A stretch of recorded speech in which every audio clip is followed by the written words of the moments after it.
লাউ দিয়ে এই তরকারিটা আমি যতবারই রান্না করি ততবারই ভাবি কি যেন একটা অমৃত রান্না করেছি। তো আজকে এই অমৃতেরই রেসিপি নিয়ে তোমাদের সামনে হাজির হয়ে গেলাম। আশা করি রেসিপিটা দেখলে তোমাদের ভালোই লাগবে। তো এক্ষুনি দেরি না করে চটজলদি পুরো ভিডিওটা দেখে রান্নাঘরে গিয়ে ঝটপট বানিয়ে ফেলো লাউ মটরশুঁটি দিয়ে এই রান্নাটা। অসাধারণ হয় খেতে, আর বানাতেও কিন্তু সময় খুব কমই লাগে।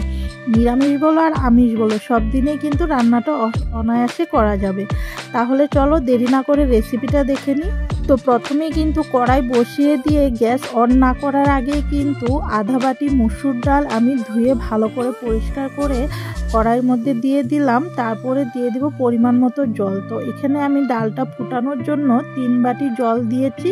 তো ডালটাকে প্রথমে খুব ভালোভাবে ফুটিয়ে নেব, তারপরে কিন্তু লাউ কাটতে চলে যাব।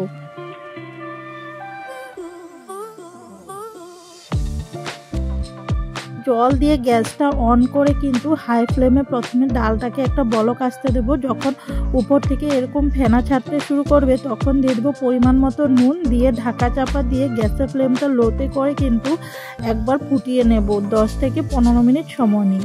তো 10 থেকে 15 মিনিট পরে ফিরে আসলাম। দেখতেই পাচ্ছ ডালটা কিন্তু আধা ভাঙা হয়ে গেছে। এখন আবারও একটু ঢাকা চাপা দিয়ে রেখে দেব আরও 10 থেকে 15 মিনিট লো ফ্লেমে। তখন পুরোপুরি ডালটা কিন্তু ফুটে যাবে, একদম গলে যাবে। তারপরে দিয়ে দিব আমরা কেটে রাখা লাউগুলো।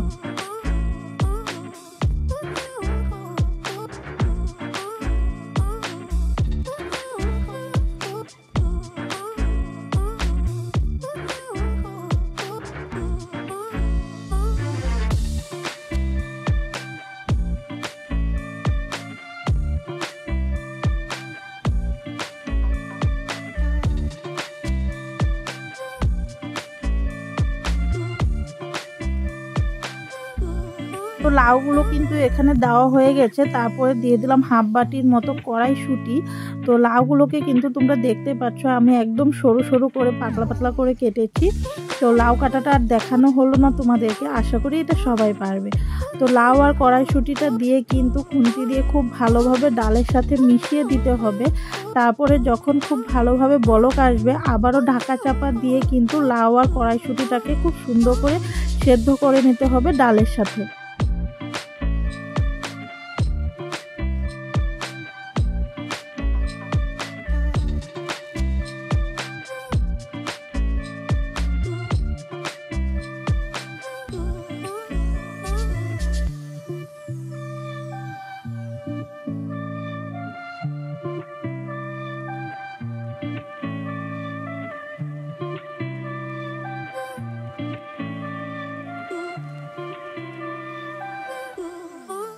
লাউ আর কড়াইশুঁটি কিন্তু হাফ সেদ্ধ হয়ে গেছে। এখন দিয়ে দিব মশলা। তো প্রথমে এখানে আমি হাফ টেবিল চামচের মতো হলুদ গুঁড়ো দিয়ে দিলাম, দিয়ে দিচ্ছি হাফ টেবিল চামচের থেকেও কম জিরে গুঁড়ো, আর সামান্য একটু হলুদ পরে আবারও দিয়েছি। তারপরে 4 থেকে 5টা চেরা কাঁচা লঙ্কাও দিয়েছি। দিয়ে এখন পুরো মশলাটাকে কিন্তু লাউ আর ডালের সাথে খুব ভালোভাবে মিশিয়ে দিতে হবে, যাতে লাউ আর কড়াইশুঁটিগুলো সেদ্ধ হওয়ার সাথে সাথে মশলাটাও সেদ্ধ হয়ে যায়, যাতে মশলার কাঁচা গন্ধটা না থাকে।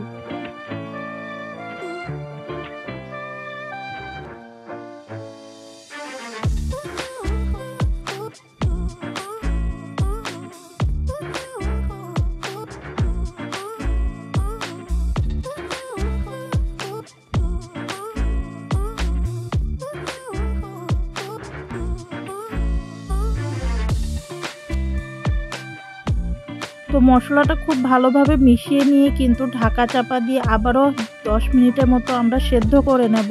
তো 10 মিনিট পরে আবারও ফিরে আসলাম। এখন কিন্তু সবগুলো উপকরণই ভালোভাবে ফুটে গেছে। লাউ, কড়াইশুঁটি, মশলা একদম পারফেক্টলি সেদ্ধ হয়ে গেছে আমাদের। তো এখন একটু নাড়াচাড়া করে দিচ্ছি। আর হ্যাঁ, একটা জিনিস কিন্তু আমি দিতে ভুলে গিয়েছিলাম, পরে আমি এটা অ্যাড করব। তো তোমরা কিন্তু মশলার সাথে দিয়ে দেবে, সেটা হলো গিয়ে আদা কুচি। আদা কুচিটা কিন্তু দেবে, না হলে কিন্তু এই রান্নাটার টেস্টটা একটু কম হবে। তো আদা কুচিটা দেওয়া হয়ে গেলে কিন্তু আবারও খুন্তি দিয়ে আমি লাউ আর ডালের সাথে খুব ভালোভাবে মিশিয়ে দিচ্ছি। তারপরে ঢাকা চাপা দিয়ে সাইডে রেখে দিয়ে আমরা তৈরি করে নেব। এই রান্নাটাতে যে ফোড়নটা ব্যবহার করা হবে সেই ফোড়নটা কিন্তু আমরা সাইডে তৈরি করে নেব। তো ফোড়নটা তৈরি করার জন্য এখানে আমি একটা পাত্র বসিয়ে দিয়ে গরম করে নিয়ে দিয়ে দিলাম পরিমাণ মতো সরিষার তেল। আর ফোড়নের জন্য আমি খুব বেসিক জিনিস ব্যবহার করব, সেটা হলো গিয়ে শুকনো লঙ্কা, তেজপাতা আর গোটা জিরে।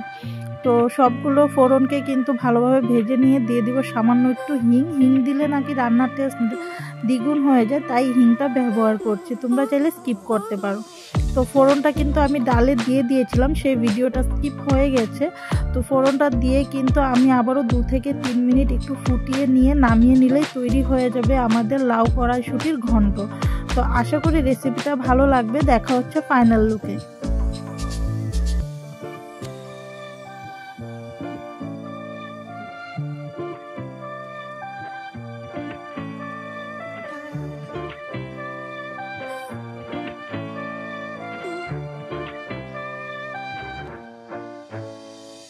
তো ফাইনালি আমাদের ডাল দিয়ে লাউ কড়াইশুঁটির ঘন্ট তৈরি হয়ে গেছে। আশা করি রেসিপিটা তোমাদের ভালো লেগেছে। অবশ্যই কিন্তু আমাকে কমেন্টে লিখে জানাবে, আর তোমরা কে কোথা থেকে ভিডিওটা দেখছো সেটাও কিন্তু লিখবে। আর সবাই ভালো থাকবে, সুস্থ থাকবে, এভাবেই কিন্তু আমাকে সাপোর্ট করে যাবে। আশা করি তোমরা সবাই ভালো আছো। Thank you.